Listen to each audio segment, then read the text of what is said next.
Welcome to today's Explainer. I want you to think for a second about a world-class symphony orchestra, right? You've got dozens of brilliant, highly trained musicians, each holding a different instrument, and they've all got their own sheet music. But if you don't have a conductor standing up there on the podium, keeping the tempo and cueing the sections, what do you actually get? Well, you basically just get a lot of very expensive noise. And an organization is exactly the same way.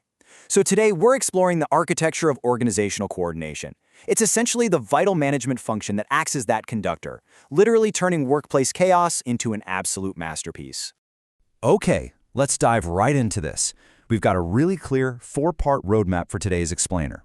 We'll start with what is coordination, then look at vertical versus horizontal flows, figure out exactly why coordination matters, and wrap up with some really practical techniques for success.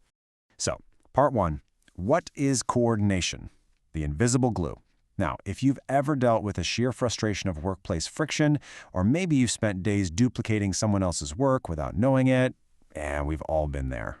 If you've ever felt that classic the left hand doesn't know what the right hand is doing kind of vibe, then you already know exactly what a lack of coordination feels like. By definition, coordination is the process of integrating the activities and objectives of separate work units to efficiently achieve organizational goals. Put simply, it is the vital management function that creates harmony out of a bunch of individual, scattered efforts.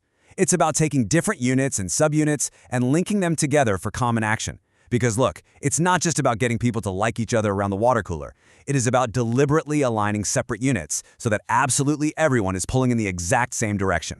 Because without this invisible glue, people and departments totally lose sight of the bigger picture. And when that happens, the source material warns that they are, quote, tempted to pursue their own selfish interests. Now, I know that sounds a little sinister, right? But honestly, it's just human nature. Think about it. Marketing wants the absolute biggest budget.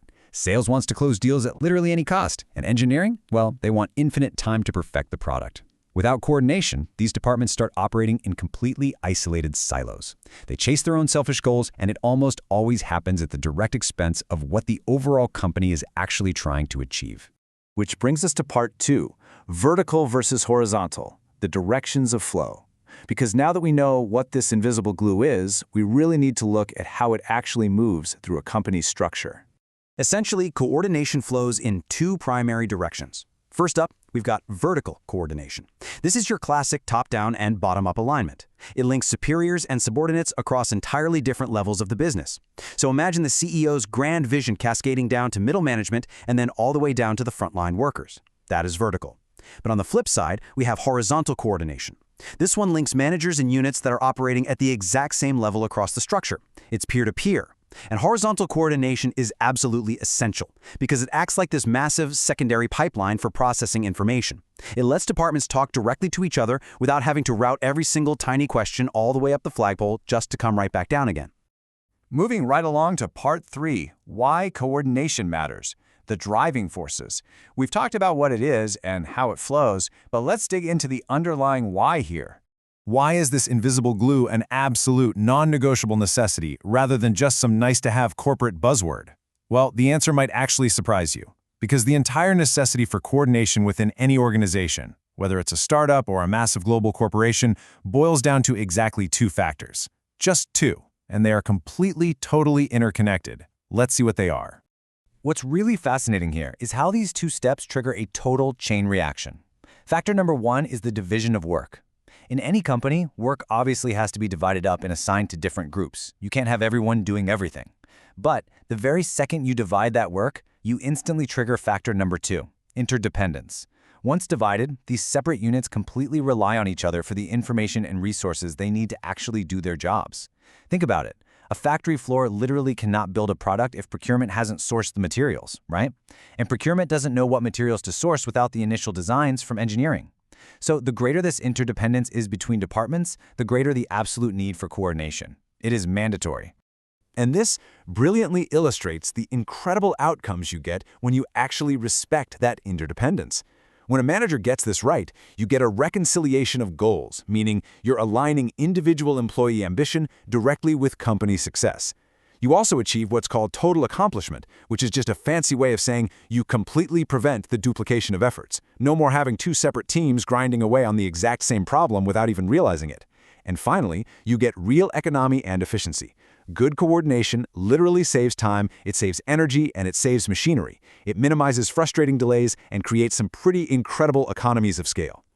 All right, part 4, techniques for success, the manager's toolkit. This is where we shift gears from the theoretical stuff and get right down to the practical. We're opening up the manager's toolkit today to look at the actual day-to-day devices that make all of this happen. So how do we actually achieve this? How do we take all those separate instruments we talked about at the beginning, tune them up, and get them to actually play a symphony together? What are the specific levers a manager can pull to guarantee that smooth, vertical, and horizontal flow of information? Well, let's take a look inside the toolkit. The very first tools you'll reach for are simplified organization and consistent planning. And if you think about it, it makes total sense. You can actually drastically reduce your need for coordination simply by having a much simpler organizational structure to begin with. If you can reduce the extent to which two units have to share resources, you reduce their interdependence. And boom, you've just simplified the coordination needed. It's pretty brilliant. And right alongside that is planning. When different individuals and departments map out their plans, management has to step in and check them for consistency. You have to make absolutely sure that all these separate, isolated plans add up to one single, unified program and policy. Next up in the toolkit, establishing rules and procedures. Now, I know, that sounds a little dry, but establishing firm rules and procedures is actually a highly effective coordination technique. By setting up very clear guardrails for how specific activities are carried out, you automatically coordinate the different units involved. Everyone knows the drill. Everyone knows the standard operating procedure, and that totally eliminates the guesswork and prevents friction before it even has a chance to start. But, as the old saying from our source material goes, the oldest as well as the most important device for achieving coordination is communication. So the crucial point here is that all the rules and all the beautifully simplified structures in the world mean absolutely nothing if you don't have active communication. A supervisor's main duty is to direct, command, and control the efforts of their team, making sure they're working efficiently. And the only way that is achieved is through crystal clear, continuous communication. To round out the toolkit, we have 3 more vital mechanisms. First, group meetings. These are incredibly effective because they physically or, virtually bring officials together, giving you a direct opportunity for coordination. Then you have liaison roles. Appointing a dedicated liaison officer is a fantastic way to facilitate the flow of information between highly interdependent units. They ensure interactions keep happening and, most importantly, they iron out any areas of friction. And finally, you have the traditional managerial hierarchy itself. Sometimes, simply placing a single manager in charge to supervise 2 or more interdependent units automatically guarantees that their activities stay coordinated. So as we wrap up, I want to leave you with this final question. How coordinated is your team? Seriously, take a look around your workplace today. Are you seeing simplified structures, clear communication, and perfectly aligned goals? Or are you seeing duplicated efforts and a bunch of fragmented departments just pursuing their own selfish interests? Take a hard look and ask yourself, is your team making music or are they just making noise? Thanks so much for joining me on this explainer, and I will see you next time.